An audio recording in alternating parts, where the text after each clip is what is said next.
entramos directamente. Ajá, sortear la sala de espera. Bueno, después veo cómo aprendo a hacerlo. Bueno, muy bien, larguemos porque el tiempo es muy breve y tengo que aprovecharlo bien. Entonces, hoy dijimos el otro día que íbamos a comenzar a intentar ver las maneras de proponer una fórmula, por decirlo de una forma simple, una fórmula de cómo aprender el mundo. Apaguen sus micrófonos si son tan amables, por favor, que hay mucho ruido. Porque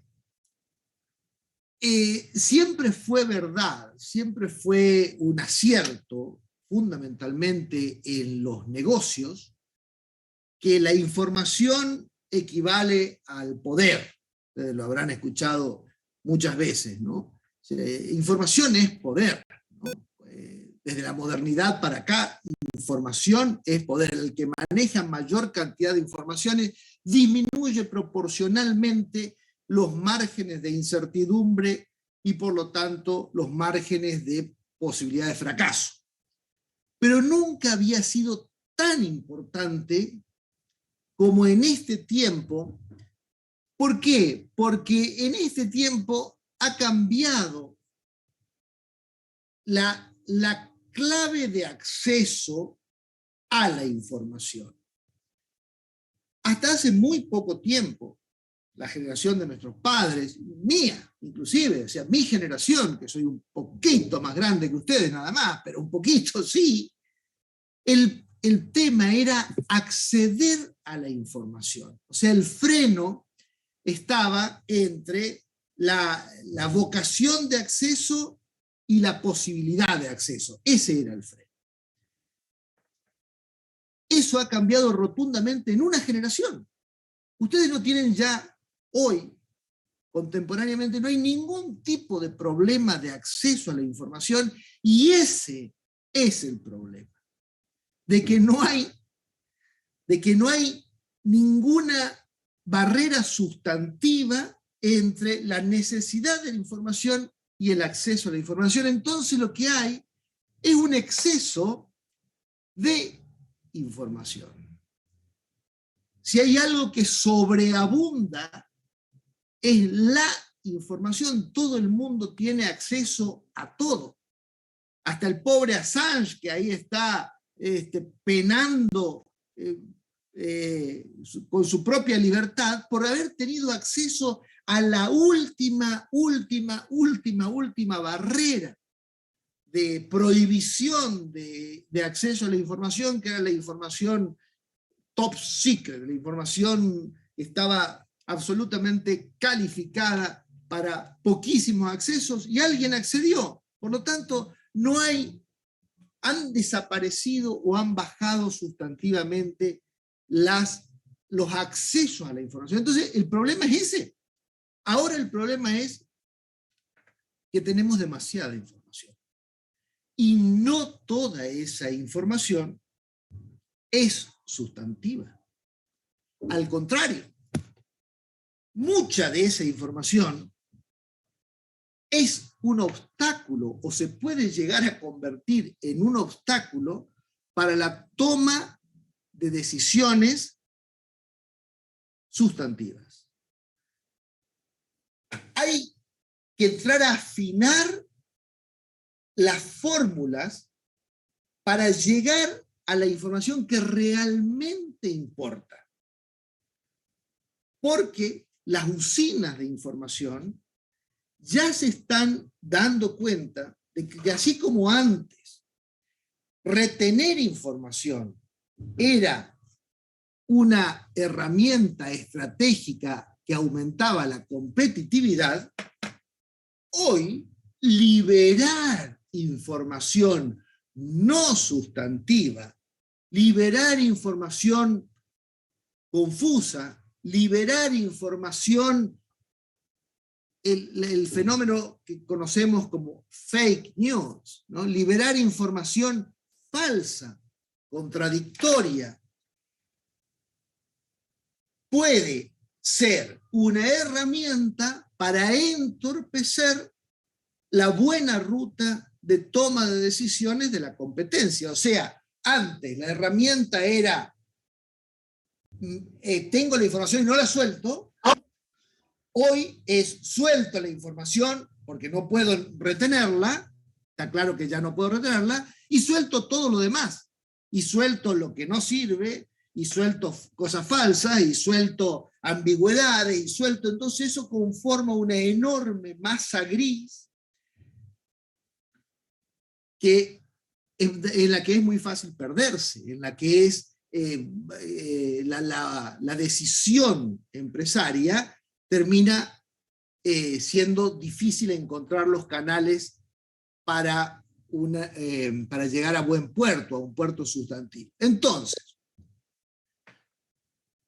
la información es poder, sigue siendo la información es poder, pero hoy el problema es que ese poder encuentra el contrapoder del exceso de la información no sustantiva.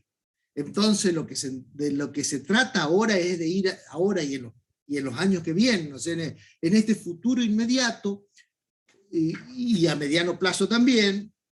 Fíjense, ahora vamos a hablar de la guerra de Rusia en este momento. La guerra de Rusia se libra en dos frentes diferentes, pero los dos son terriblemente dañinos. El plano bélico estricto sensu, o sea, los cañones, las balas, los ejércitos, los muertos, los heridos, las ejecuciones, y la información. Y la información.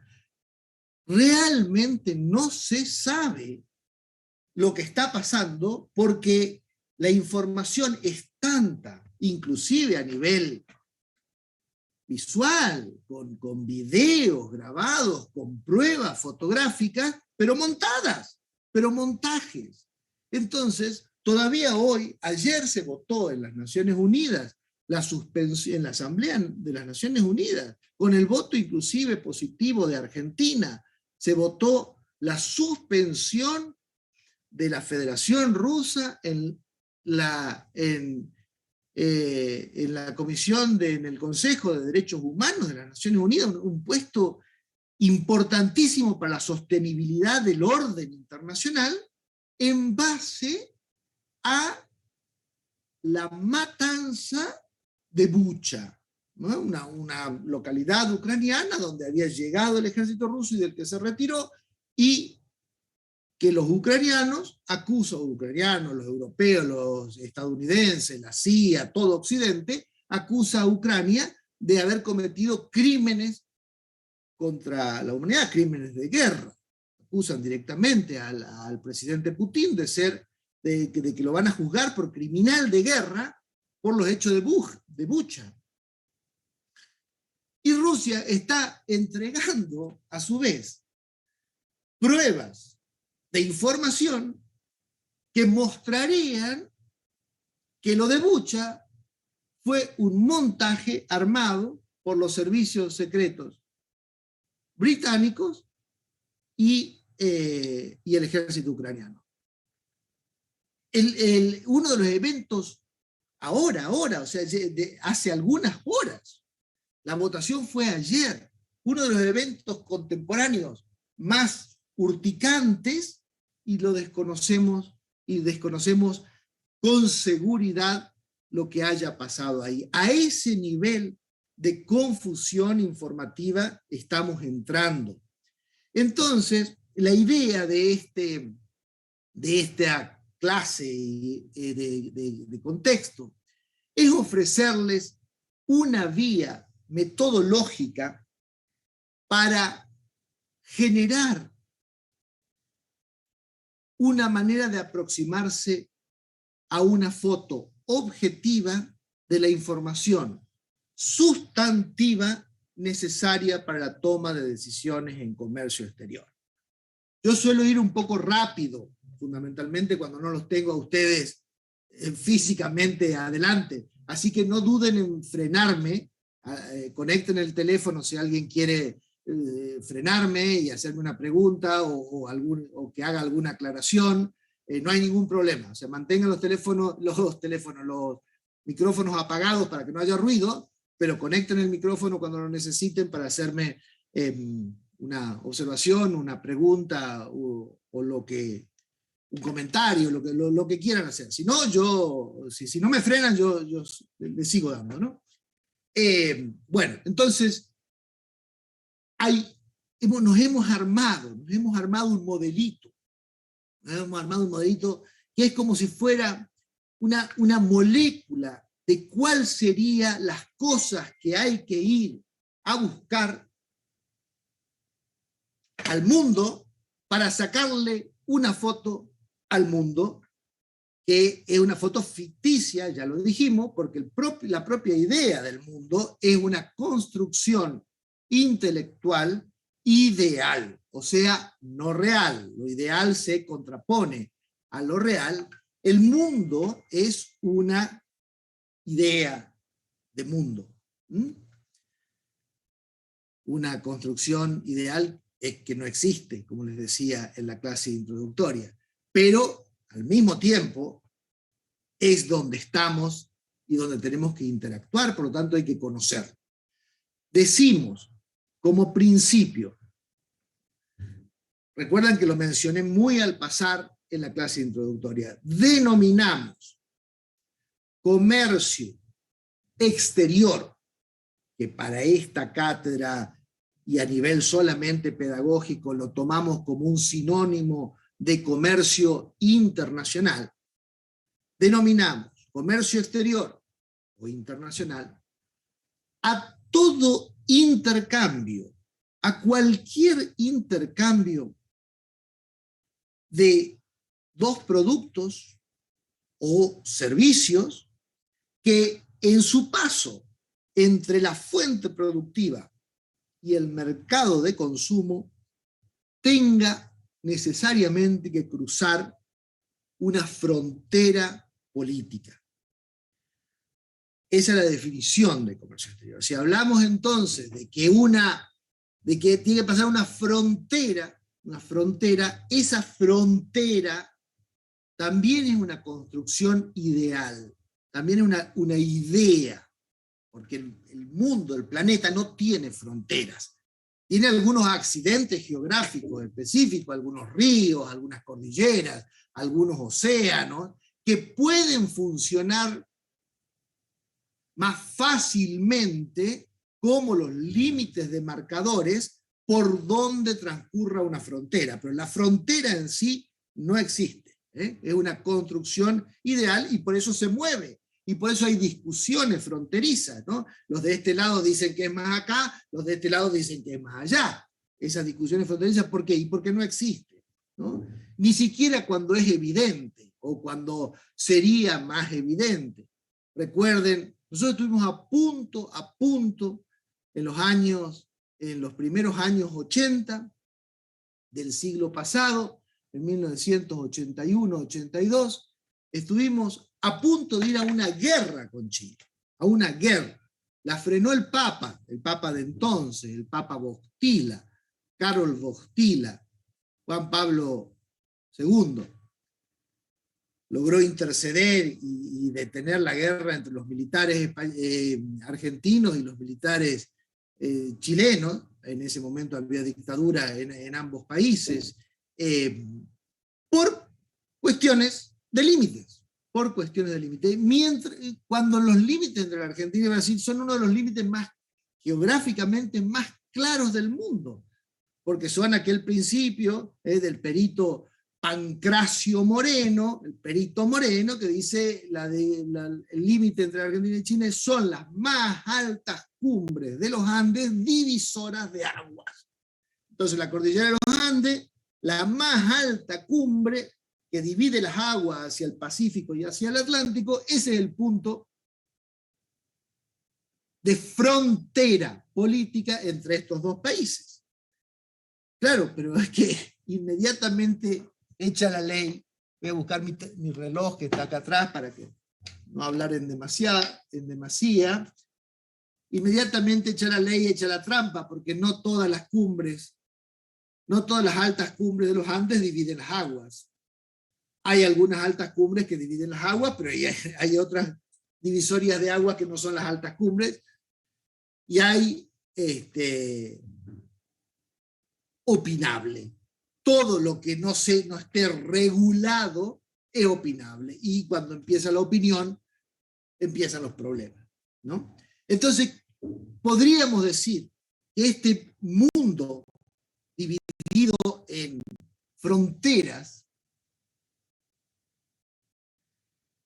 claro, me dicen acá que hay una parte no demarcada en el Chaltén, sí, hay varias, hay 11 partes donde la cordillera no divide aguas, fundamentalmente la parte sur, que es la parte donde más baja de los Andes, menos clara, y bueno, sí, claro que hay problemas, pero los problemas de límite son absolutamente universales.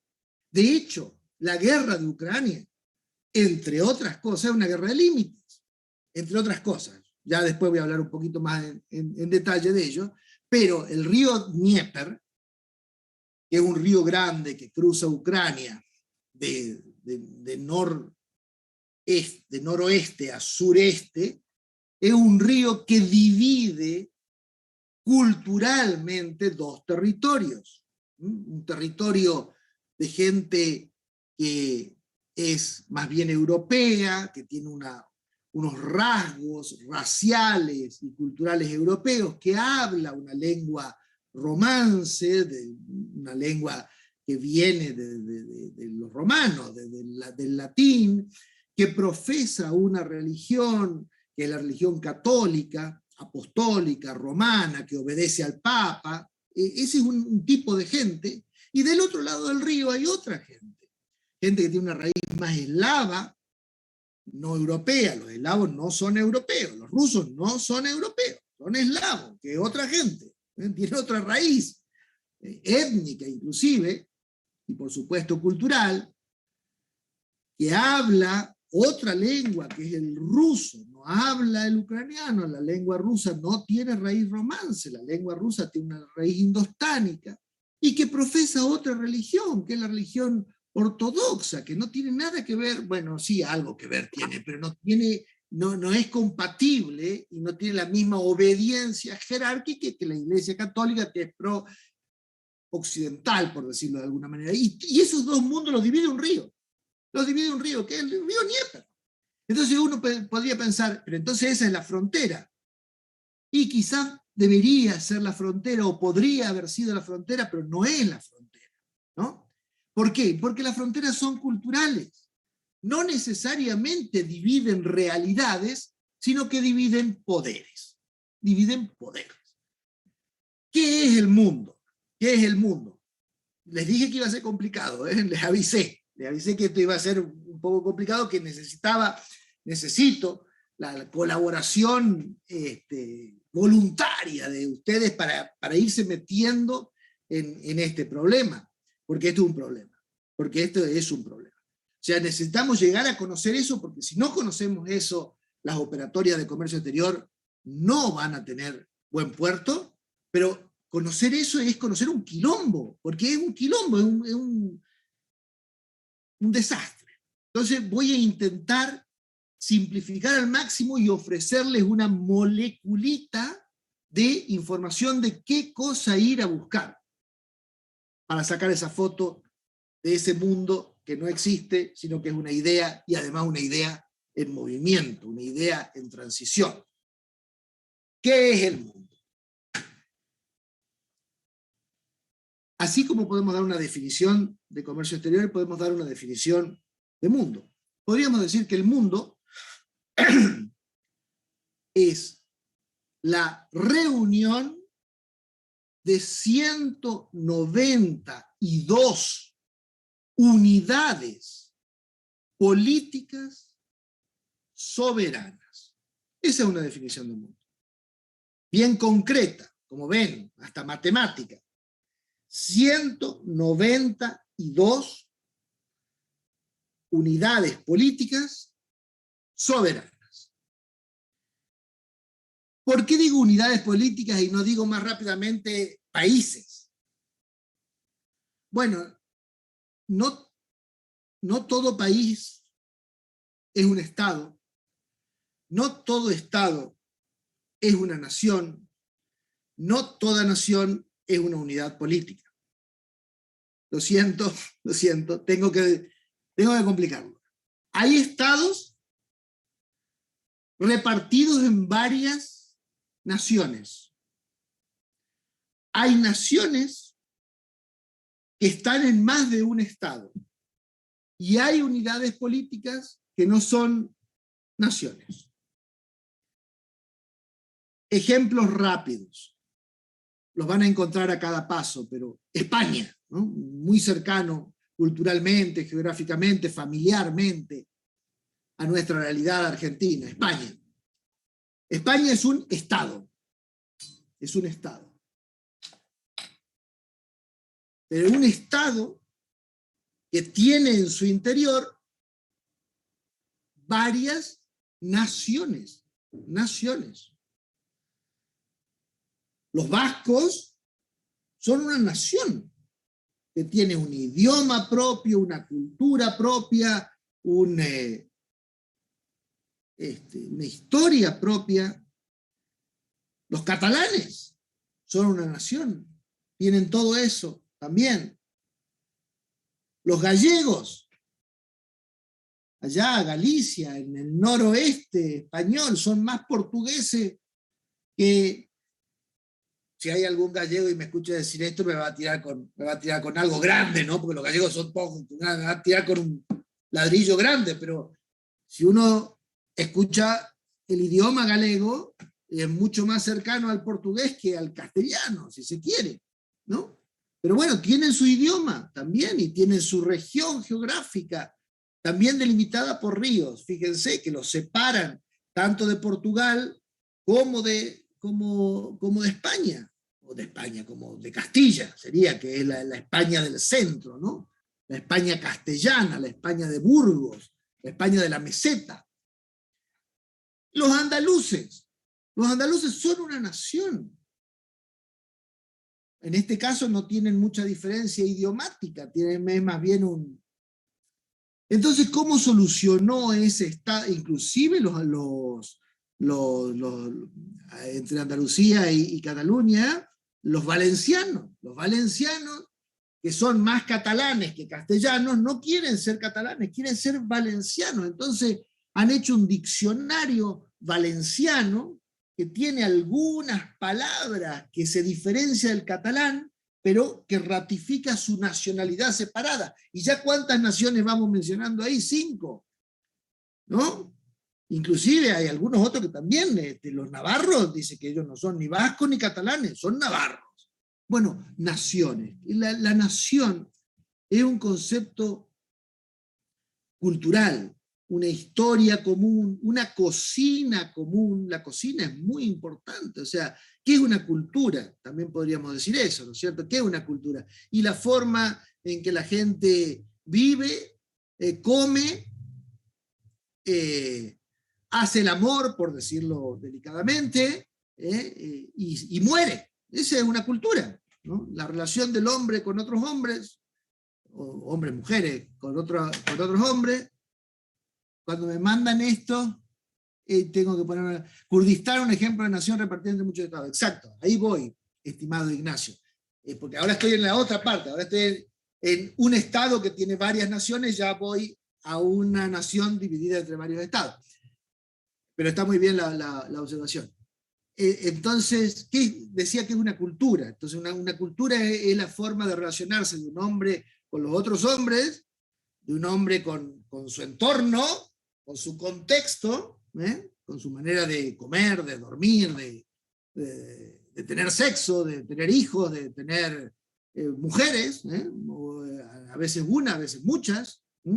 Las mujeres no suelen tener muchos hombres, lamentablemente, ¿no? Pero bueno, no ha funcionado así en la historia, lamentablemente. Pero sí hombres con muchas mujeres, legales y culturalmente aceptadas. Bueno, eso es la cultura. Entonces, alguien que se siente, y la lengua, la definición de la lengua, que luego se expresa en los símbolos, ¿no? Las fronteras esto es mío, este territorio es mío, las banderas, los himnos, los ejércitos, la protección, la seguridad. Pero hay veces que el decurso de la historia, que es un decurso del poder, ha llevado que algunas Estado español, la nación castellana, o sea, la meseta central española, el pueblo que se sentó en la meseta central española, a través de la reconquista de los árabes en 1492, cuando logran tomar al andaluz y expulsar a los árabes a África, y la reunificación, aquella que hemos estudiado en la escuela, entre el matrimonio dinástico de Isabel de Castilla y Fernando de Aragón, que juntó las dos grandes coronas, fue por los vascos, fue por los catalanes, fue por los navarros, fue por los gallegos y fue por los andaluces, y creó un Estado, una unidad política. Entonces decimos que España es una de las 192 unidades políticas que conforman esta idea inexistente, una ficción cultural que llamamos mundo, España. Pero lo que me hacía recién ver vuestro compañero Ignacio, también puede ser al revés. También puede ser que una nación se haya quedado sin Estado. El Kurdistán, por ejemplo. No hay un país kurdo. Los kurdos son una nación grande, importante.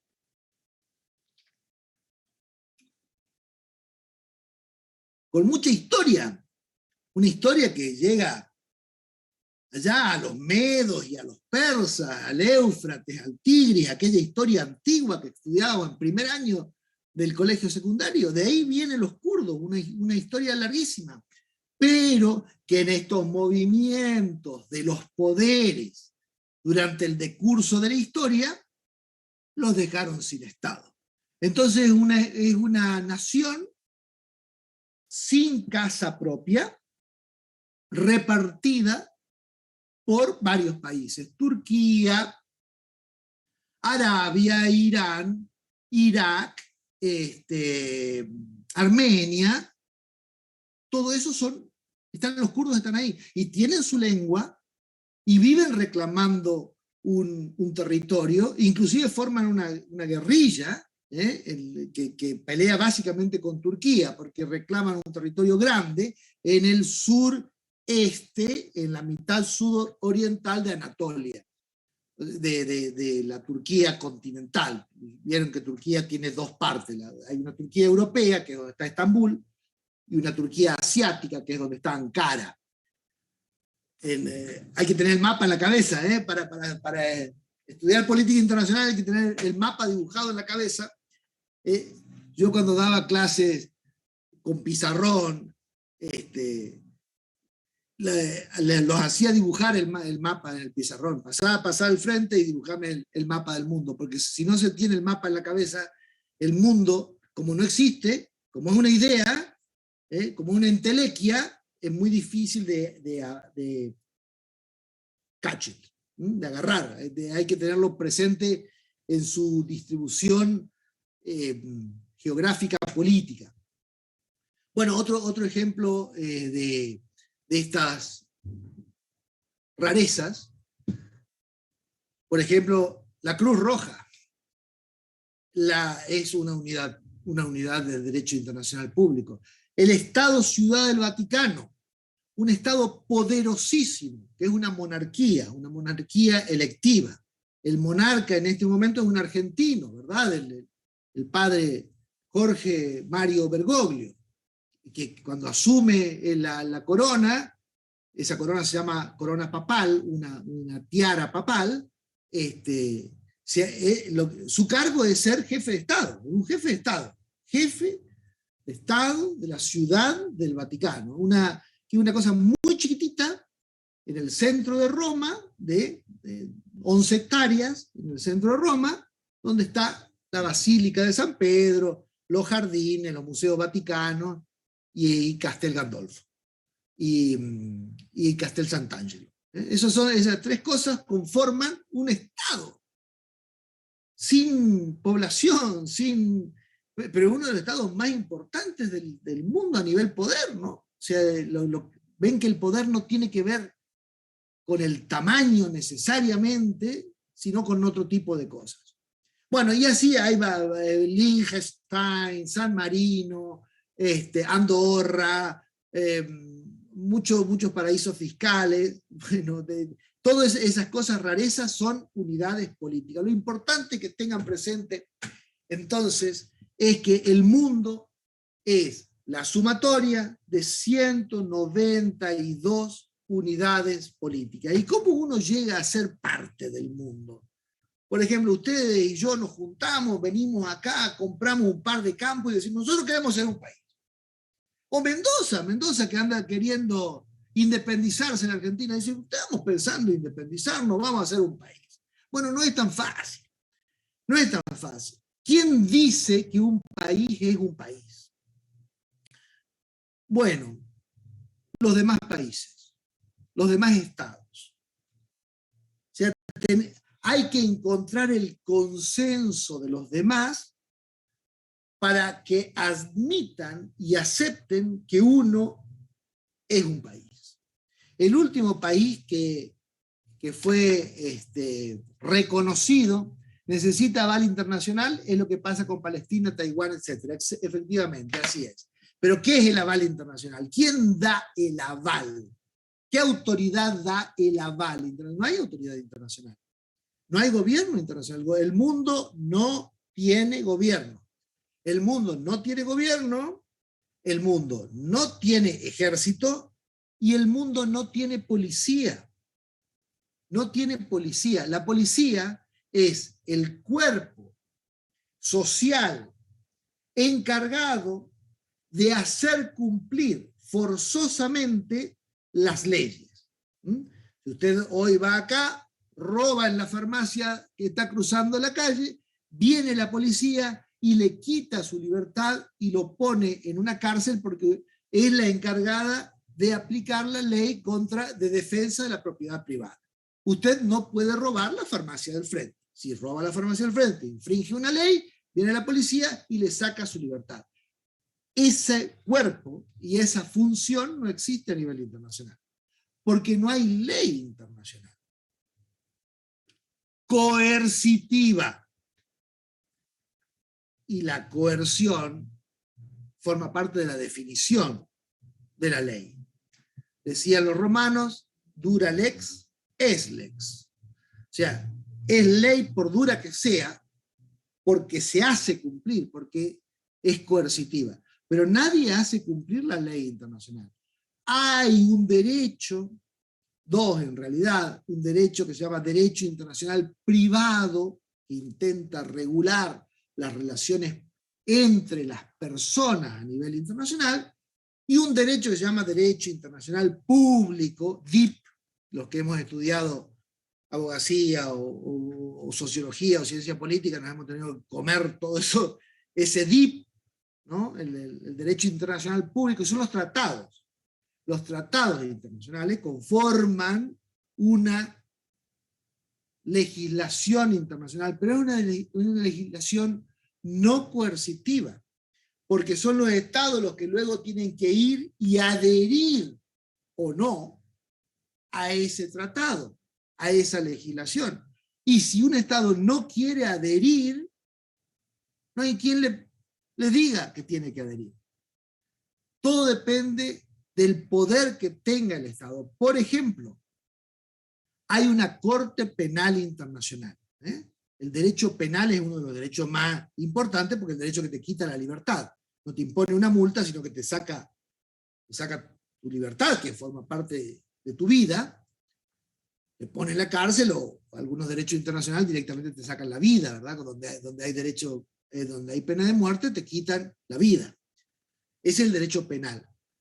El derecho penal internacional es una cosa muy difícil porque si no hay gobierno y si no hay policía internacional, ¿cómo va a haber un derecho penal internacional? Bueno, se trabaja mucho en eso y se ha logrado generar una corte en La Haya, la Corte Penal Internacional, de la cual fue fiscal otro argentino, Moreno Ocampo, el doctor Moreno Ocampo, aquel que fue fiscal en los juicios de las juntas militares cuando volvió la democracia en 1983, es fiscal de la CPI, de la Corte Penal Internacional. Ahora, a la Corte Penal Internacional los países tienen que adherir. Uno de los países más importantes del mundo, o el país más importante del mundo, que son los Estados Unidos de Norteamérica, no ha adherido a la Corte Penal Internacional. No reconoce la jurisdicción internacional penal de la Corte. Entonces, ningún norteamericano, fundamentalmente ningún soldado, ni ningún oficial norteamericano que andan en guerra por todo el mundo, puede ser juzgado en la Corte Penal Internacional porque los Estados Unidos ha decidido no adherir. O lo mismo con el pacto climático del protocolo de Kioto. Los Estados Unidos no han adherido al pacto climático. Y así sucesivamente, el pacto de los océanos, el derecho de la aviación civil, el derecho, todos estos derechos que se llaman de cuarta generación, ¿no? Los derechos de cuarta generación internacionales son muy vidriosos porque son derechos voluntarios, o sea, donde los estados tienen que sumarse si quieren, y los estados poderosos generalmente no quieren.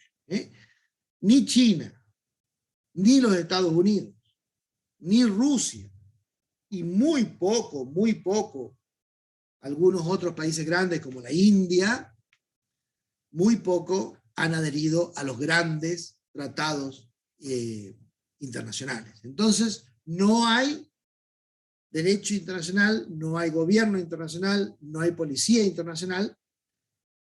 Y entonces, ¿quién da el aval internacional? ¿Qué poder da el aval? Dice acá el compañero, dice, bueno, necesita el aval internacional. ¿Y quién lo daría? El Papa. Bueno, en algún momento de la historia lo dio el Papa. Los papas daban, yo quiero ser rey, decía Luis de Francia. Bueno, decía el Papa, dale. Entonces iba el Papa y lo coronaba al rey. Era, como el Papa se suponía que era representante de Dios, era el poder divino que a través de las manos del Papa pasaba a los hombres. Pero eso ya es historia. Ya el Papa no corona a nadie, afortunadamente. El poder ahora se entiende que no viene de Dios, sino que sube desde el pueblo. Es el pueblo el que da el poder. Pero no hay pueblo internacional. No hay pueblo mundial tampoco. Así como no hay gobierno ni hay policía. Bueno, entonces paso al próximo capítulo 4 de este discurso que vengo haciendo, para mostrarle qué es el mundo. Esta foto del mundo que vamos a sacar ahora, esta definición del mundo de 192 unidades políticas soberanas, se crea recientemente, hace muy poco tiempo, se crea en 1945 y lo crea una guerra. Las guerras son muy importantes porque las guerras en la historia de la humanidad, en los últimos 25 siglos o más, 35, 40 siglos, desde que tenemos memoria civilizatoria, las guerras son las que van conformando las formas en que va adoptando el mundo. Por eso les dije que este mundo nuestro de ahora es muy reciente, es una idea nueva, moderna. Imagínense que hasta antes de 1945 el mundo era la reunión de 62 unidades políticas. Eso era todo el mundo, 62. Desde 1940, ponele, hasta el 2000, antes de la Sociedad de Naciones. Me preguntan si la Sociedad de Naciones, ahí voy a la Sociedad de Naciones. Antes de la Primera Guerra Mundial, lo que se llamó el Antiguo Orden, l'Ancien Régime, el mundo estaba dividido en imperios. Las unidades políticas eran imperios. Entonces estaba el imperio ruso, el imperio japonés, el imperio otomano, el Reich, el segundo Reich del imperio austro-húngaro, el imperio español y el imperio inglés. Había solo dos repúblicas importantes. Desde 1769 estaba la République Française. Desde la Revolución Francesa había una república, la República Francesa.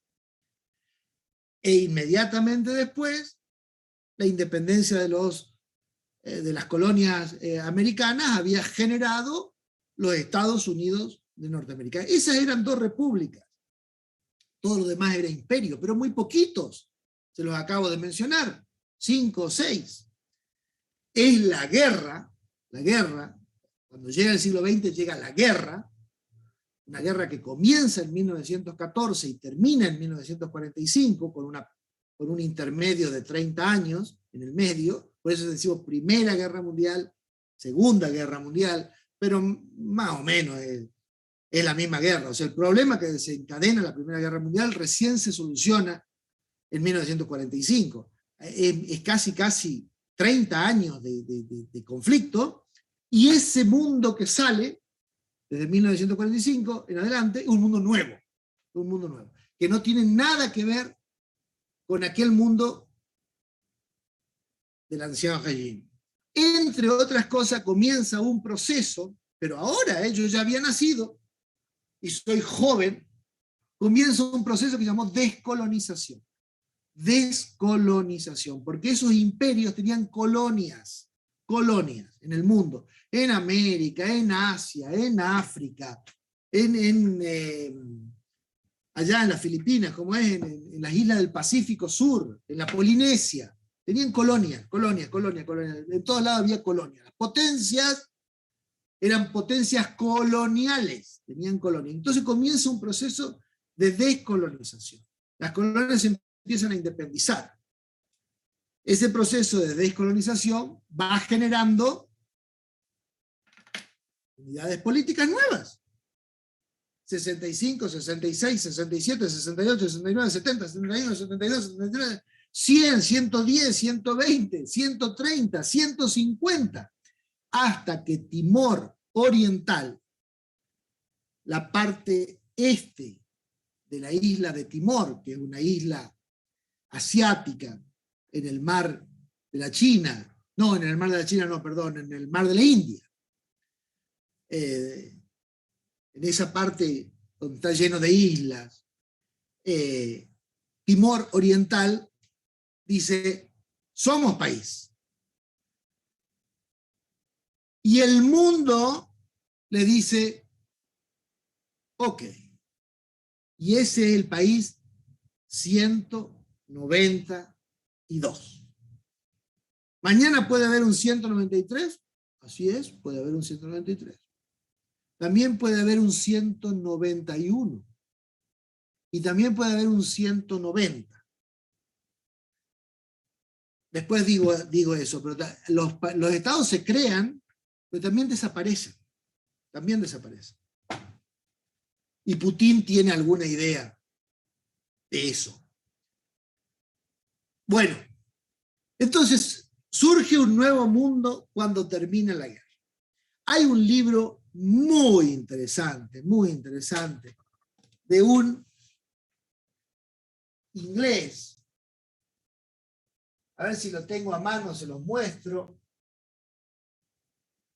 No lo veo por acá. Bueno, después se los busco. De un historiador inglés, marxista, judío, que nació en Egipto, una vida apasionante, que se llama Eric Hobsbawm. Hobsbawm.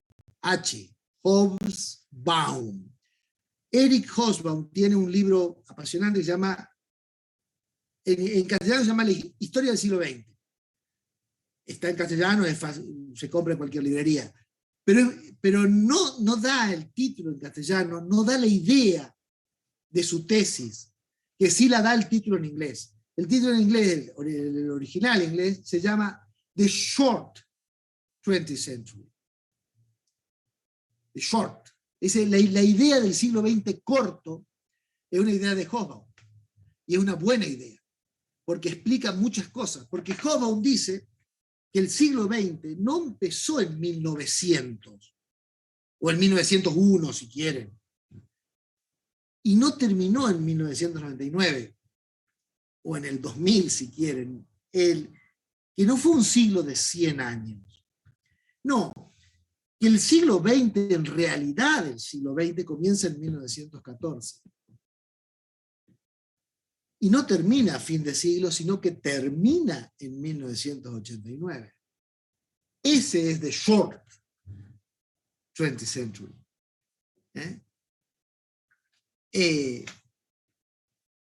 Porque antes de 1914 era siglo XIX. Era ancien régime, era el otro mundo, el otro mundo.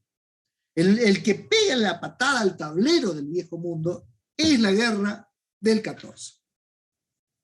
Cuando los imperios vuelven a hacer lo que siempre habían hecho, o sea, dirimir sus diferencias enfrentándose en un conflicto bélico, pero no se dieron cuenta de que había llegado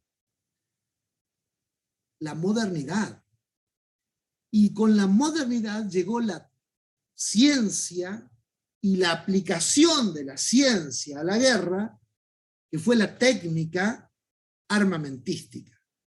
Entonces esa guerra es que no la ganaba nadie, pues no podían ganarla.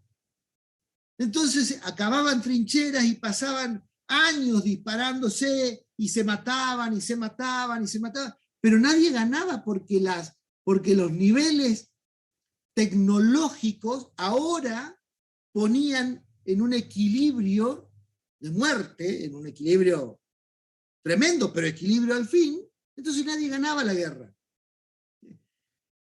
La Primera Guerra Mundial, para aquellos que hayan alguna vez leído un poco, se esperaba que fuera una guerra relámpago, una Blitzkrieg, una guerra que iba a durar 3 meses. Duró 4 años. Y se llevó al 65% de los varones en edad reproductiva de Occidente. Casi desaparecemos. No quedaban hombres para reproducir la raza, la especie humana. Fue terrible. Y aún lo que venía después iba a ser peor. Porque esa técnica siguió creciendo. La guerra se estancó durante 4 años y finalmente la intervención de los Estados Unidos de Norteamérica, que como habían quedado afuera y eran una república y seguían por su propio ritmo y a su propio paso, habían adelantado muchísimo, entonces la intervención de los Estados Unidos en territorio europeo logra desequilibrar la balanza del Reich, del Imperio Austrohúngaro, y se firma la paz en 1918. Ahí viene la Sociedad de Naciones que mencionaba recién el compañero. Los vencedores de la Primera Guerra Mundial dicen, bueno, vamos a crear una sociedad donde nos sentemos todas las naciones, todos los países en ese momento existentes. En ese momento ya eran 70, habían crecido un poquitito, pero todavía eran muy pocos, 76, creo, 77 países los que integran la conferencia de la Sociedad de Naciones. Sociedad de Naciones que se reúnen en París al final de la guerra, y esa Sociedad de Naciones intenta hacer algo parecido a un gobierno mundial de consenso, pero meten la pata de una forma terrible, porque dice, lo que tenemos que hacer es que Alemania, o Prusia, como se llamaba en ese momento, el imperio prusiano, o sea, el poder más grande que tiene Europa Central, no vuelva a levantar nunca más la cabeza. Que Alemania no vuelva a ser un peligro nunca más. Por lo tanto, tenemos que ahogarla. Ahogarla. Hay que ahogar la industria alemana, hay que ahogar la economía alemana, hay que ahogar las posibilidades comerciales de Alemania, que Alemania quede una tabla rasa. Entonces, sacan la cuenta de lo que costó la guerra. Dice, a Italia la destruyeron, a Grecia la destruyeron, a Francia la destruyeron, la línea Maginot nos costó tanto, a Bélgica la habían hecho bosta, a Bélgica hay que reconstruirla. Bueno, dice, esto sale esta plata. Paga Alemania. Entonces le imponen a Alemania los costos de la guerra. Con lo cual, efectivamente la destruyen. Efectivamente esa débil Alemania, porque el Kaiser, Guillermo, se huye. Los poderosos se salvan siempre y huyen rápidamente. Cuando la guerra se perdía, el Kaiser, que era el que había provocado la guerra, el Kaiser Wilhelm, el Kaiser Guillermo II, de los Hohenzollers, huye a Holanda y a Suecia luego. Entonces, en Alemania se crea una república, la que llamamos República de Weimar, una república muy débil, pero bueno, que intenta ver qué se puede hacer con un país destruido, que encima había perdido la guerra, y al que le metían esta deuda de pagar la guerra. Entonces Alemania empezó a pagar, y el marco alemán empezó en un proceso de hiperinflación de marcos, efectivamente. Esa es la primera hiperinflación de la historia. ¿Cómo será de hiperinflación? Después nosotros vivimos una acá con Alfonsín en los 83, pero ni parecida. ¿Cómo sería de hiperinflación? Que imprimían el billete de 100 millones de marcos, 100 millones, 9 ceros, pero lo imprimían de una sola cara. Porque la tinta de imprimir el billete de los dos lados salía más que 100 millones de marcos. Bueno, ese fue el colapso. Y Alemania estaba vencida, era un desastre humanitario, social, pero era una potencia. Alemania siempre ha sido, junto con Francia, han sido las locomotoras de Europa, han sido los países demográficamente más grandes, económicamente más grandes, filosóficamente más grandes. O sea, Goethe, Schiller, Marx, todo salió de ahí, ¿no? De Zaratustra, la reflexión de la filosofía moderna nuestra es alemana, Kant, Hegel, Fichte, Heidegger, todo eso no había desaparecido, esa cosa dura. Entonces ese golpe a Alemania genera Hitler, genera el nacionalsocialismo, la reacción contra Europa, el odio contra los vencedores de la Primera Guerra, crea el huevo de la serpiente. Hay una película, seguramente la conocen, El huevo de la serpiente, una película de Bergman, de Ingmar Bergman, el cineasta sueco, que muestra cómo esta presión de Occidente, del mundo victorioso de ese momento, crea el huevo de la serpiente, anida la serpiente, hace que surja el más grande de los peligros que hemos soportado como humanidad, que fue el surgimiento del nacionalsocialismo alemán, que todavía hoy lo seguimos padeciendo, porque esos grupos guerrilleros ucranianos, los ucronazis, reivindican al nacionalsocialismo alemán, a Hitler. Hasta el día de hoy. Y hay nazis por todos lados, y los neonazis, y los skinhead, hasta en la misma Alemania, aunque está prohibido por ley penal la memoria del nacionalsocialismo, hay nazis en todos lados. Y hubo muchos nazis en la Argentina. Hubo muchos nazis en la Argentina. Fue un momento en que el mundo estuvo a punto de cambiar para ese lado. Hay, por ejemplo, si ustedes buscan, está en internet, unas fotos muy interesantes del Luna Park de Buenos Aires.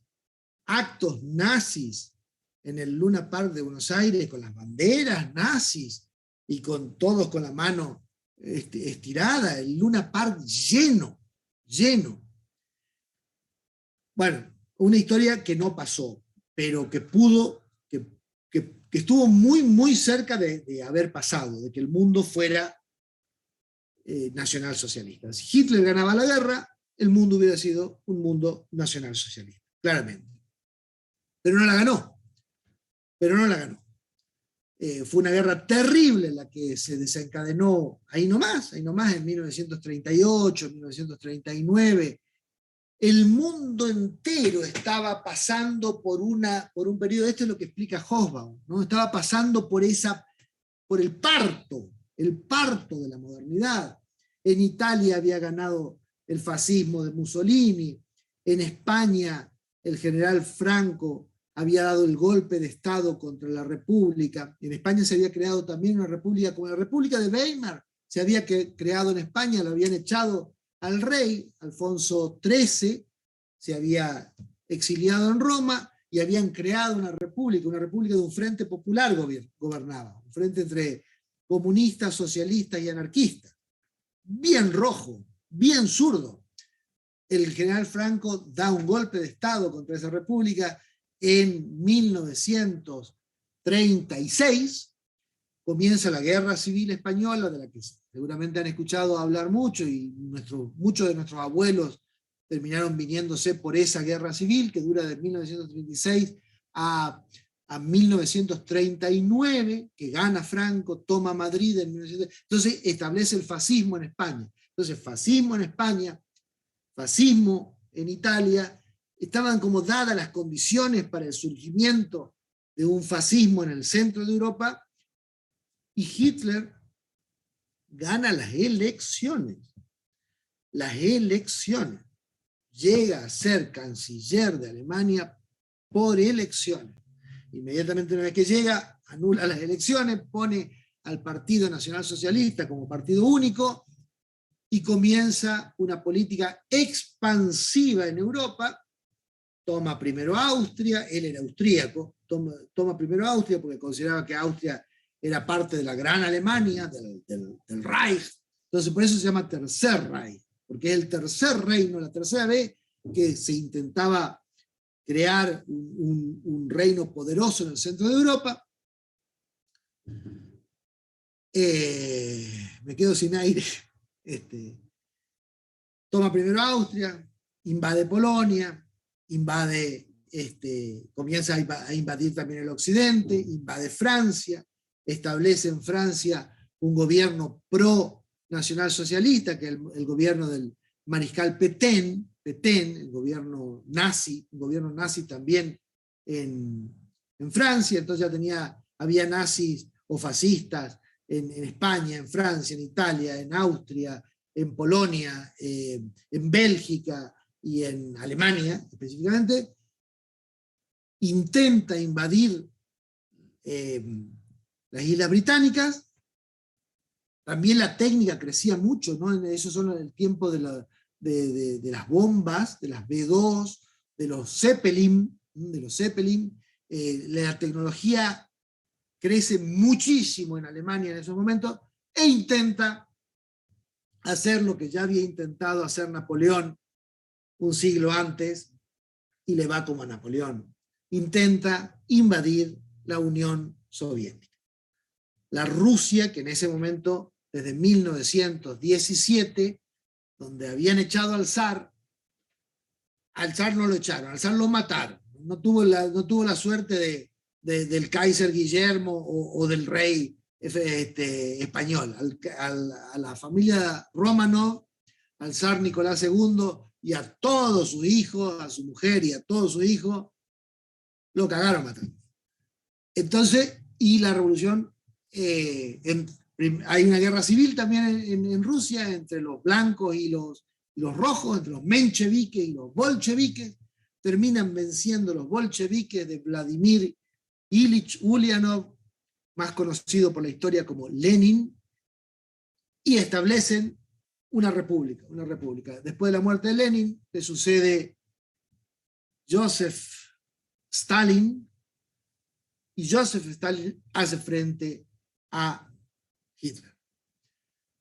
Viene la gran guerra entre Alemania y la Unión Soviética, y Hitler la pierde.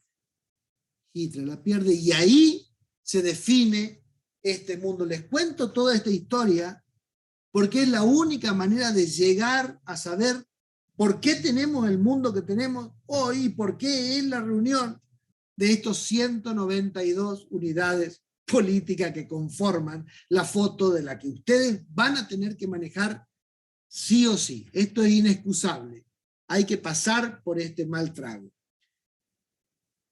No queda otro. No queda otro. Si alguien va a comerciar con, por ejemplo, va a hacer un proyecto de exportación con Hungría, bueno, tiene que saber esta historia porque Hungría es uno de los que quedan después de que Hitler pierde la guerra y la gana Stalin, queda de aquel lado. Entonces, la historia, la cultura, la economía de Hungría depende de este cuento que les estoy contando. Y que forma parte de esta molécula pequeñita. Imagínense que le estoy simplificando muchísimo todo, ¿eh? O sea, estoy yendo a los trazos gruesos, a los brochazos. Pero bueno, tengo solamente esta clase, así que tengo que hacerlo así. Entonces, cuando la batalla de Leningrado y la batalla de Stalingrado terminan definiendo que Hitler no va a tomar Rusia, como le había pasado a Napoleón, que no pudo tomar la Rusia de los zares en aquel tiempo, Hitler comienza a retroceder y en Normandía, en las playas del norte de Francia, desembarcan nuevamente, como al fin de la Primera Guerra Mundial, desembarcan los marines norteamericanos. Comienzan a recuperar Europa, pasando por Francia y por Bélgica, y al mismo tiempo hacen la Guerra del Pacífico, porque después del bombardeo a Pearl Harbor había ingresado el Imperio japonés también en la guerra. Entonces se armaron dos grandes alianzas, la Triple Alianza y la Triple Entente, digamos. Los aliados serían Occidente, básicamente el gobierno francés en el exilio, el gobierno que llevaba el general de Gaulle, Charles de Gaulle, el gobierno que llevaba Winston Churchill en Inglaterra y el gobierno que llevaba el presidente Roosevelt en Estados Unidos, aliados en ese momento al secretario general del Politburó de la Unión de Repúblicas Socialistas Soviéticas, el compañero Joseph Stalin. Eso por un lado. Alemania, Austria, el poco imperio austrohúngaro que quedaba, el imperio otomano y el imperio japonés, el imperio del sol naciente, como contrincante. El imperio otomano se cae internamente y al imperio japonés, ya lo han visto en miles de películas, porque los yanquis se especializan en filmar sus victorias, el presidente Woodrow Wilson, ordena el bombardeo atómico. El primer y afortunadamente hasta ahora único bombardeo atómico y los Estados Unidos sueltan, desde un avión, sueltan una bomba atómica sobre Hiroshima y una segunda bomba atómica sobre Nagasaki, y con eso termina la guerra. Frente a la demostración del poderío atómico terrible de esas dos hongos nucleares, no hay más nada que hacer. Japón claudica, se rinde ante el general Douglas MacArthur, y Hitler se suicida en el búnker de Berlín ante la llegada del ejército rojo, Los yanquis filman la película diciendo que a Hitler lo vence el ejército norteamericano, a Hitler lo vence el ejército ruso, el ejército soviético, que es el que llega a Berlín. Y esto es muy importante porque llegan juntos. Es muy importante para lo que voy a decir ahora. Y ahí se arma el nuevo mundo. Ahí se arma este mundo que tenemos hoy nosotros. Al menos, ceteris paribus, al menos de momento, hasta que veamos cómo termina el conflicto en Ucrania. Pero hoy, los vencedores de la guerra crean al final de la guerra, de la Segunda Guerra, algo parecido a lo que habían intentado en París al final de la Primera Guerra. Ahora no les llaman Sociedad de Naciones, sino que le llaman Organización de las Naciones Unidas. Y como el que había puesto el mayor capital para vencer en el territorio europeo habían sido los Estados Unidos de Norteamérica, dice, no, en París no, ya basta de París, Nueva York. El nuevo centro del mundo va a ser Nueva York. Ya no va a ser más París como había sido en el ancien régimen. No, Nueva York. Entonces se crea la ONU, la United Nations, la UN, se crea en la primera avenida, este edificio alto, con ese edificio plano que está en la primera avenida de Nueva York. Y ese es el sistema internacional vigente hoy. Las Naciones Unidas tienen varios órganos. El órgano principal se llama Asamblea General. Tiene un secretario general, tiene un Consejo de Seguridad y otros órganos menores, de comercio, de colonias, de descolonización, de medicina, la Organización Mundial de la Sanitarista, etcétera, etcétera. O sea, hay todo un sistema que se llama Sistema de Naciones Unidas. Pero el hardcore es este: la Asamblea, el secretario y el Consejo de Seguridad. ¿Qué es la Asamblea? La Asamblea es la sala donde se sientan 192 unidades políticas. La Asamblea de las Naciones Unidas es la foto del mundo. Uno quiere ser un país. ¿Quién tiene que decir que sos un país? Los 192 que se sientan en la Asamblea General de las Naciones Unidas. Y la Asamblea General es muy gracioso. Si ustedes van alguna vez, quizás han ido, es muy interesante ir.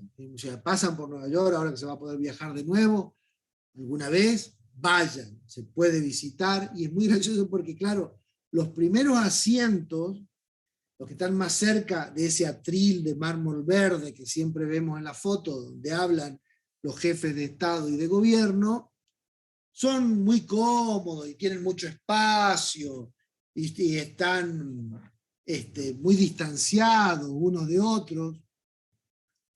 Sí, ya le hablo de Palestina. Deme un segundito. Palestina es un caso es Palestina. Ya digo dos palabras sobre Palestina. Y se empiezan a apretar, a medida que uno va retrocediendo, se empiezan a apretar, se empiezan a hacer cada vez más chiquititos, hasta que la última fila está pegada Claro, porque también las Naciones Unidas, cuando comienzan, el mundo era de muy pocos países. El mundo vive un proceso que nosotros llamamos en ciencia política estatalización, o sea, la creación de estados en la segunda mitad del siglo XX. Insisto, yo ya había nacido y todavía no tengo 60 años. Ahí comienzan a crecer los estados. Y a medida que venía un estado le ponían una nueva silla y las sillas se iban haciendo más chiquitas hasta apretarse allá. Los pobres del Timor Oriental le dieron un banquito ahí atrás, al lado del baño. Bueno, sentate. Pero se sienta. Y sentarse en la Asamblea de las Naciones Unidas es existir. Es existir. Existís como país si estás sentado en la Asamblea de las Naciones Unidas. Hay algunos casos raros, como por ejemplo el que me acaba de mencionar ahí este alumno, el caso de Palestina. Palestina, no puedo entrar en tantos detalles, discúlpenme porque no termino nunca, ya son las 12:20, me queda muy poquito tiempo y tengo que decir muchas cosas más. Cuando comienza la descolonización, el territorio de Palestina estaba dividido entre una colonia francesa y una colonia inglesa, una colonia británica. Pero es tanta la deuda que tiene el mundo cuando se termina la guerra y se empieza a conocer lo que los judíos llaman la Shoah, el genocidio llevado adelante por Hitler y el nacionalsocialismo, donde matan cerca de 6 millones de judíos, gitanos y eslavos, pero fundamentalmente judíos, en los campos de concentración de la Europa oriental, que hay una deuda moral del mundo contra el pueblo judío, entonces se conviene otorgarle al pueblo judío un territorio, porque esta era una nación de aquella que hablábamos que no tenía Estado, darle un Estado en el territorio ancestral, en aquel territorio donde dice la Biblia que Moisés, al liberar al pueblo judío de la esclavitud de los egipcios, cruzan el Sinaí durante 40 años y llegan a la tierra prometida por Dios, por Jehová. Entonces se arma lo que se llamó el PPP, Plan de Partición de Palestina, porque no era un territorio desocupado, era un territorio ocupado por un pueblo, que era el pueblo palestino, un pueblo también semita, como el pueblo judío, pero de fe mahometana. Eran árabes de fe mahometana.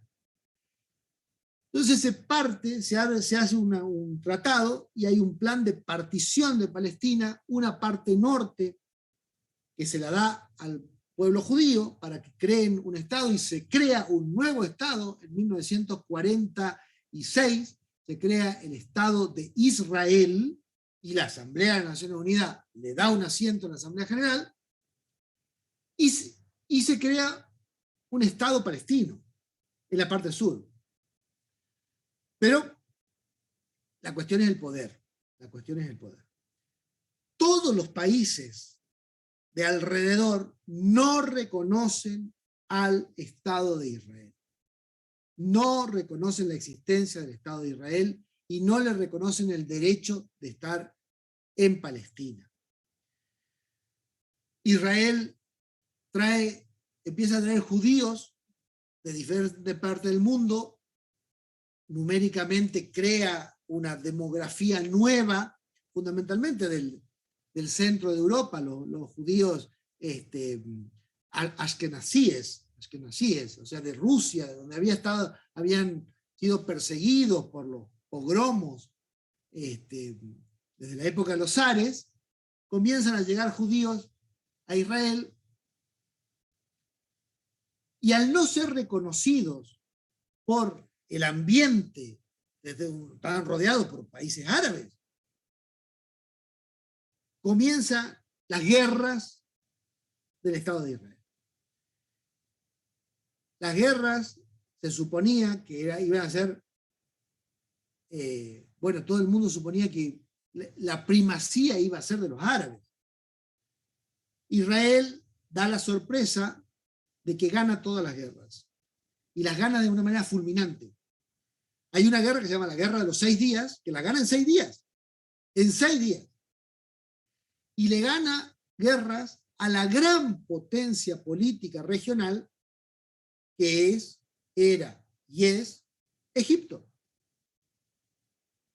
Entonces toma toda la península del Sinaí y avanza sobre el territorio que el Tratado de Partición de Palestina le había dado a los árabes, a los palestinos árabes. Y ese conflicto está irresuelto hasta el día de hoy. Nunca se terminó de resolver la parte de los palestinos. Hay una autoridad, la Autoridad Nacional Palestina, algunos la reconocen, otros no la reconocen. En Buenos Aires hay un embajador de la Autoridad Nacional Palestina. Y la Autoridad Palestina ha estado en la Asamblea General, pero como observador, no como miembro pleno. Porque nuevamente el poder. Israel traza una alianza estratégica y militar con los Estados Unidos de Norteamérica. Entonces el gran valedor del Estado de Israel es Washington. Entonces mientras Washington no logre que Israel acepte la creación de un Estado palestino, no va a haber un Estado palestino. Esa es la lógica del poder.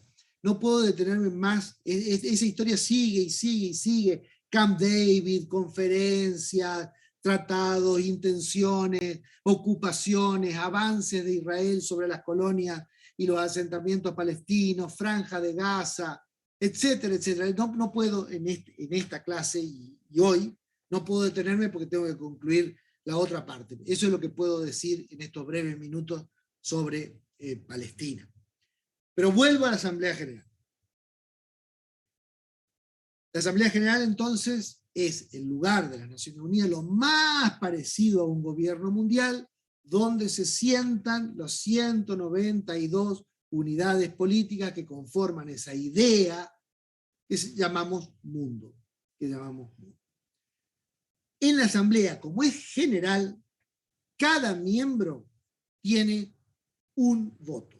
Da igual que sean los Estados Unidos o que sea, no sé, Uruguay, por poner un país chiquitito e insignificante del sur del mundo. Un voto Estados Unidos, un voto Uruguay. Un país, un voto. Por lo tanto, las decisiones en la Asamblea General se toman por mayoría simple. Votan y salen declaraciones. Declaraciones. El derecho internacional público no es coercitivo, son declaraciones. La Asamblea General declara que las Malvinas son argentinas y llama a ambas partes a solucionar por la vía pacífica el diferendo. Esa es una declaración. Y ya verán, Inglaterra dice sí, pero no. No nos interesa. Muchas gracias, pero no nos interesa. Chao, punto, pasó. No hay policía internacional.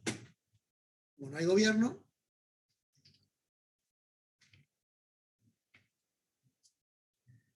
Pero, junto a las Naciones Unidas y a los buenos oficios del secretario general, que es más bien administrativo, o sea, es una persona importante a nivel personal, pero no tiene poder. Hay una cosa cercana a un ejército internacional que llaman los cascos azules de Naciones Unidas. Los cascos azules son parte de los ejércitos nacionales de los países integrantes de la Asamblea General de Naciones Unidas que aportan una N cantidad de efectivos a disposición del secretario general de las Naciones Unidas. Entonces el secretario tiene esos soldados que generalmente los usa para misiones de paz, como en Haití, por ejemplo. En Haití hay una misión de paz de los cascos azules de Naciones Unidas, pero poca cosa, una cosa sin relevancia real. Y el Consejo de Seguridad, y ese sí es real, porque ahí está el poder. El Consejo de Seguridad, en el Consejo de Seguridad se sientan los que ganaron la guerra, los que ganaron la Segunda Guerra, o sea, se siente el poder, ¿no? Y más tarde, un poco más tarde, también ingresa Alemania, aunque no haya ganado la guerra, la haya perdido, pero bueno, es el poder del país más importante del centro de Europa, se sienta también. El Consejo de Seguridad, que tiene miembros permanentes y miembros transitorios, los importantes son los miembros permanentes. Son 5, apenas, ¿eh? O sea, Estados Unidos, Rusia, Francia, Gran Bretaña, Japón y Alemania. Y China.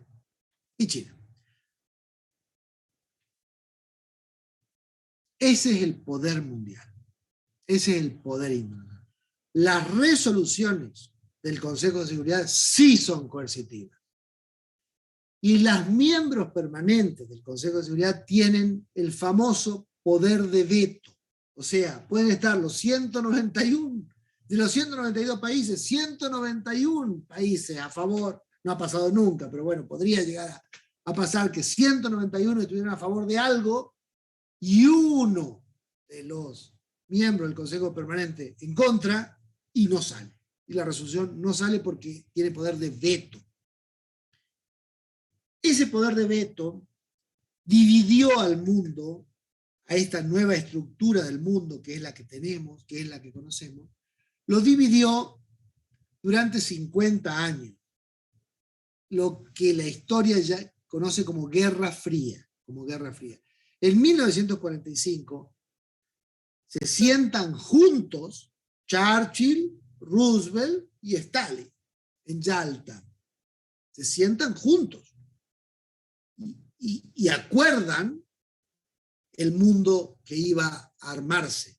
Dividen los países, parten Alemania en 2 partes, crea la República Democrática Alemana, la Deutsche Demokratische Republik, la República Federal de Alemania, con capital en Múnich, dividen Berlín Oriental y Berlín Occidental, que después los rusos levantan el muro de Berlín, Polonia para este lado, Hungría para este lado, crean la cortina de hierro, todo eso se acuerda. Pero una vez que se levantan de Yalta, de sus sillones, vuelven a ser enemigos. Y entonces el mundo queda dividido en 2 polos. El polo occidental, el mundo libre, occidente, con base en Washington,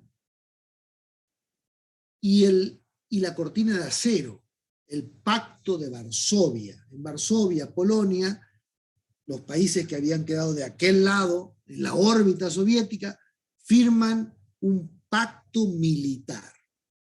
Rápidamente los Estados Unidos, junto con Francia y con Inglaterra, con Gran Bretaña principalmente, firman otro pacto militar que se llama North Atlantic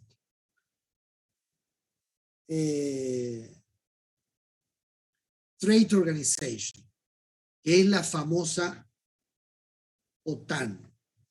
Esta OTAN, la Organización del Tratado del Atlántico Norte, que tiene tantos efectos inclusive para nosotros. La OTAN es la que participa en la Guerra de Malvinas, la que le da el soporte a Gran Bretaña en la Guerra de Malvinas.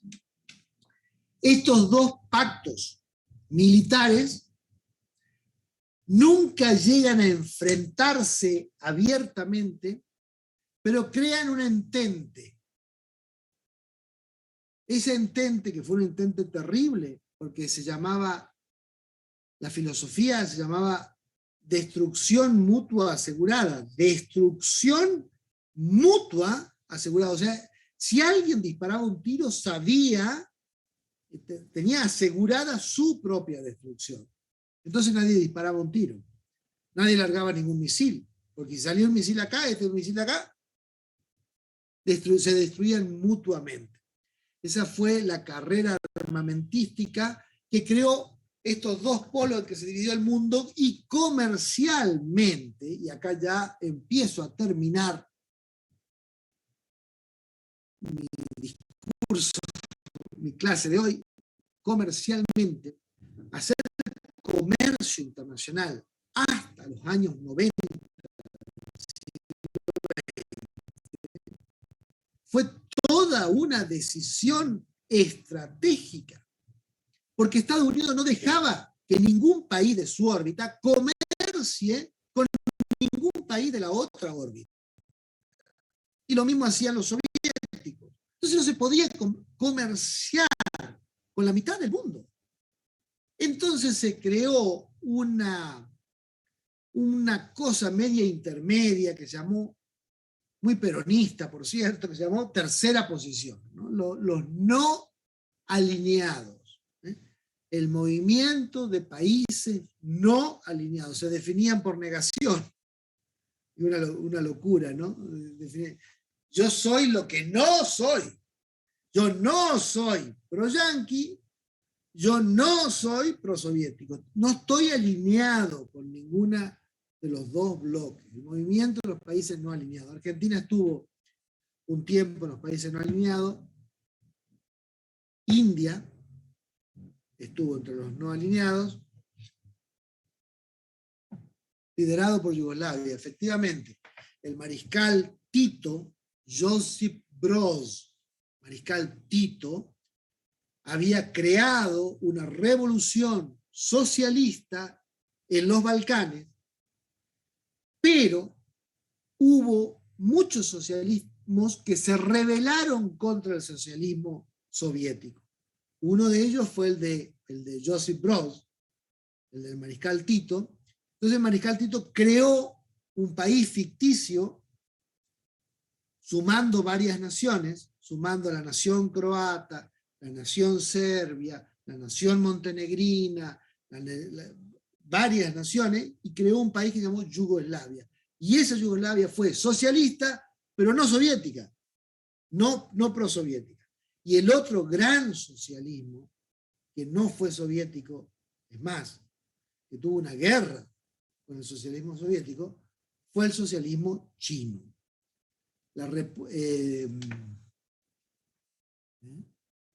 Claro, China, efectivamente, China. Mao Zedong había hecho la revolución socialista en China, adaptando el marxismo, la base marxista, en una forma diferente a la que había hecho Lenin. Por eso se llama marxismo-leninismo, el ruso, que era una interpretación. Porque Marx, la filosofía, si ustedes leen El Capital, Marx predecía que la revolución se iba a dar en Alemania. O sea, el socialismo era la última etapa del capitalismo, o sea, en los países más avanzados. Y el único país avanzado de Europa era Alemania, el que tenía la filosofía, la ciencia y la técnica. Pero no fue en Alemania. Fue en los países más atrasados. Entonces hubo que adaptar al marxismo, hubo que adaptar a Marx. Rusia, después de los Romanov, Rusia en 1918, vivía en la Edad Media. Tenían siervos, como en el siglo XIII, XII, en Europa. La economía se movía con esclavos. Y otro tanto en China. En China, la China rural. Entonces Marx tiene que armar un marxismo campesino. Por eso, disculpen los saltos, pero por eso Sendero Luminoso. También tuvimos marxismo maoísta en América Latina. En Perú, la guerrilla de Sendero Luminoso eran maoístas porque eran campesinos, o sea, no les servía el Marx puro, el Marx del Capital. Entonces adaptaron a Mao. Mao adaptó a Marx a una realidad de una revolución campesina. Entonces, hace la revolución, la larga marcha, hasta que llegan a Pekín, lo que hoy es Beijing, es lo mismo, la misma ciudad. Cuando Marx toma Pekín, expulsa al gobierno republicano porque la monarquía, o sea, el emperador chino, ya lo habían expulsado con una revolución anterior, una revolución nacionalista, una revolución republicana, pero nacionalista, o sea, de derechas, el Kuomintang. Entonces, expulsa al Kuomintang, que se va a la isla de Formosa, que hoy conocemos como Taiwán, e instaura la revolución socialista y la República Popular China, mientras que Taiwán es la ROC, la Republic of China. Eso es Taiwán. Vamos a hablar de eso cuando hablemos de China, porque China, la República Popular, no reconoce a Taiwán y lo reclama como una isla propia de China. Nada más que la ROC cuenta con la alianza de los Estados Unidos. Entonces, sobrevive gracias a que Estados Unidos sobrevive todavía. Hay mucha gente, por ejemplo, en la nota que les colgué hoy en el Autogestión, esa nota que se llama La guerra puso fin a la globalización o algo así, una nota de Fanjul, de Enrique Fanjul, un analista español. Por ejemplo, en esa nota dice que de la guerra de Ucrania, uno de los efectos es que China va a invadir Taiwán. Hay muchos analistas que suponen que si Putin llega a ganar la guerra de Ucrania, China va a invadir Taiwán. Pero bueno, si no me dejan terminar, hace poco se vieron aviones chinos sobrevolando espacio aéreo taiwanés. Sí, por supuesto. Sí, claro. Taiwán está dentro del espacio estratégico de China. Y China, se los dije, China es el futuro.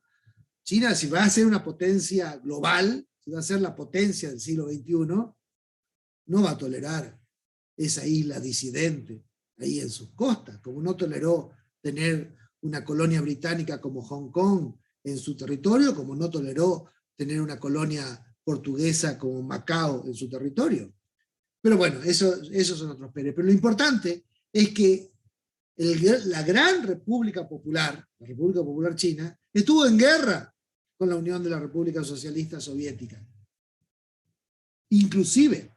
Entonces, no todos los socialismos de ese mundo dividido en dos partes, no hubo homogeneidad, ni en el este, ni por supuesto en el oeste. Hoy, y ya con esto sí termino, 4 minutos más, no se duerman, despiértense, 4 minutos más y termino.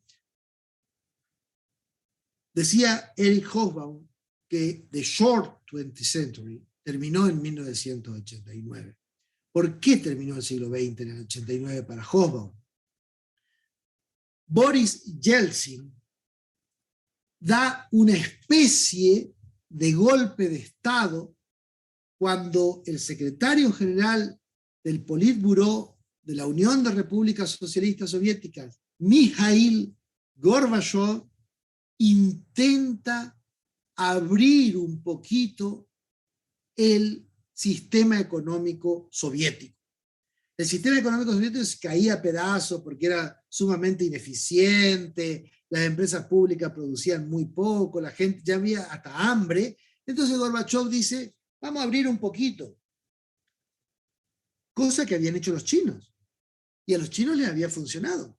Porque cuando se muere Mao, Deng Xiaoping abre la economía y China comienza a crecer. A Gorbachev no le funcionó. Boris Yeltsin, que era el jefe de una de las repúblicas socialistas soviéticas, que era la República Rusa, la grande, la importante, le desarmó el país, desarmó la URSS, desarmó la Unión de Repúblicas Socialistas Soviéticas. ¿Vieron que los países también pueden desaparecer? Entonces la URSS Un día Gorbachov fue a su despacho y no tenía país para gobernar porque Yeltsin había creado la Federación Rusa, había cambiado la bandera, le había dado...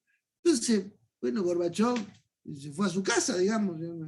Y entonces las otras repúblicas empezaron a separarse, Hungría, Polonia, Bielorrusia, y empezaron a huir, Checoslovaquia inclusive recuperó su formación original de dos países, República Checa y Eslovaquia, que había sido una república artificial. Lo mismo pasó con Yugoslavia cuando se murió Tito, los croatas, los bosnios y los montenegrinos se fueron cada uno por su lado, por una guerra bastante terrible, ya vamos a hablar de esa guerra también, y desaparece la Unión Soviética. Al desaparecer la Unión Soviética, así, de la noche a la mañana, por virtud del coup d'etat de Boris Yeltsin, Alemania Oriental, la República Democrática Alemana, la DDR, se queda sin el paraguas. Entonces los alemanes del oeste pasan al este, los del este pasan al oeste y tiran el muro de Berlín abajo. Al caer el muro de Berlín, la comercialización, el comercio exterior del mundo, deja de estar circunscripto a una parte del mundo. Y comienza este proceso que mencioné en mi clase de presentación, que fue la paulatina disminución de las barreras arancelarias y pararancelarias por la paulatina disminución de las fronteras políticas estatales. El mundo empezó a dejar de estar tan dividido y a integrarse o a saltar por los aires los frenos que hacían que pasar de un país a otro sea un trámite. Alguien me pide ingresar a esta hora. Felipe Perdao, llega un poco tarde Felipe, pero bueno, pase. Imagínense, yo todavía recuerdo de haber ido a Europa con mi familia, de niño, con mis padres, y las colas que había que hacer para pasar de un país a otro. Ahí está todo tan cerca, ¿no? O sea, pasar de, qué sé yo, a Francia por los Pirineos, eran horas de cola, el pasaporte, el sello, las tasas, había que cambiar plata, ¿no? ¿Dónde cambiar plata? Con las pesetas había que comprar francos, y 5 horas después había que vender los francos para comprar las liras cuando uno pasaba a Génova. Todo ese mundo de las divisiones, el mundo de las separaciones, salta por los aires. Tratado de Schengen borra las fronteras interiores de Europa. Quedan solamente las fronteras exteriores. No hay más fronteras, no hay más pasaporte. Comercialmente eso tiene un shock impresionante, porque ahora se puede comerciar. La globalización es la posibilidad de comercialización sin límites ideológicos. Ese es el mundo al que ustedes van a tener que retratar. Termino entonces diciendo lo siguiente. Les he puesto el PowerPoint en el autogestión ese. Fíjense, es un resumen exhaustivo de un análisis en variables y en sectores. 4 sectores, dimensiones, planos. El plano mundial, el plano regional, el plano estatal y el plano local. Esa es la pirámide invertida en que se puede fotografiar el mundo. El todo, la región, la parte, el punto. Esos planos pueden ser vistos en 5 dimensiones. La dimensión política, la dimensión económica, la dimensión geográfica, la dimensión social, la dimensión cultural. Eso es lo que yo he estado haciendo en estas 2 horas últimas en que he estado hablando. Eso es lo que deberían ustedes hacer. de una forma muy resumida en la primera parte de vuestro proyecto de exportación. Tengo mi perro durmiendo acá abajo. Ahí está, Numa, durmiendo al pie. Y entonces, cuando se despierta y me ve y me escucha hablar, piensa que yo le hablo a él. Entonces, claro, no ve a nadie más, entonces piensa que a él, pobrecito, está harto de escucharme dar clase. Bueno, eso es lo que ustedes deberían hacer en esta primera parte de vuestro proyecto de exportación. ¿Sí?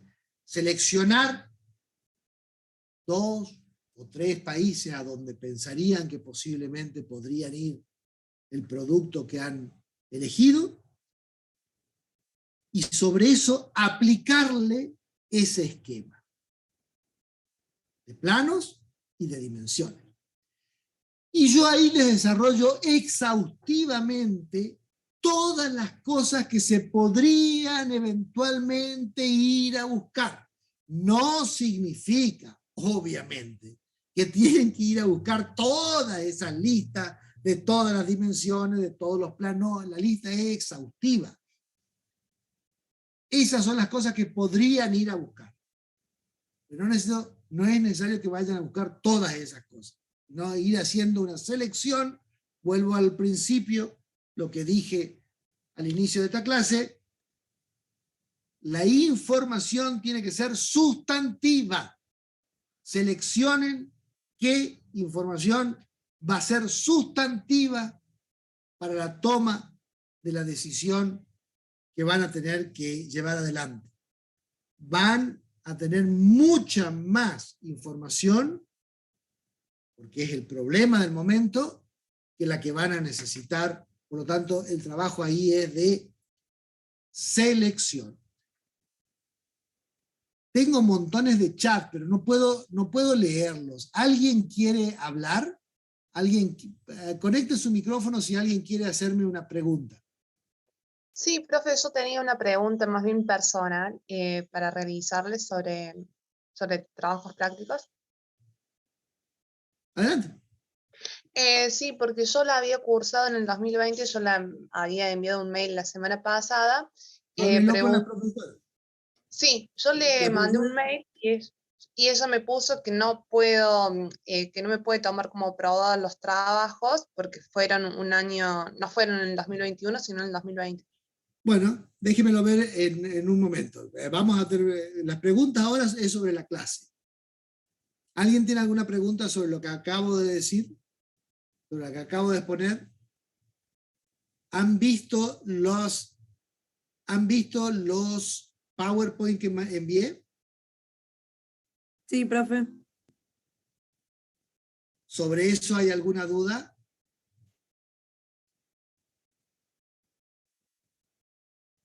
¿No? ¿Todo clarísimo? Oh, claro, profe. ¿Sí? Bueno, muy bien. Excelente, si ha quedado todo tan claro.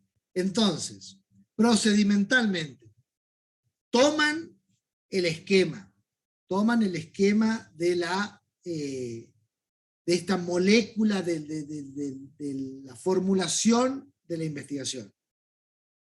Seleccionan los países a los que van a exportar y le aplican ese análisis, y ese sería el análisis de contexto que en 6, 7, 8 carillas máximo tienen que presentar para entrar como la puerta de entrada al proyecto de exportación.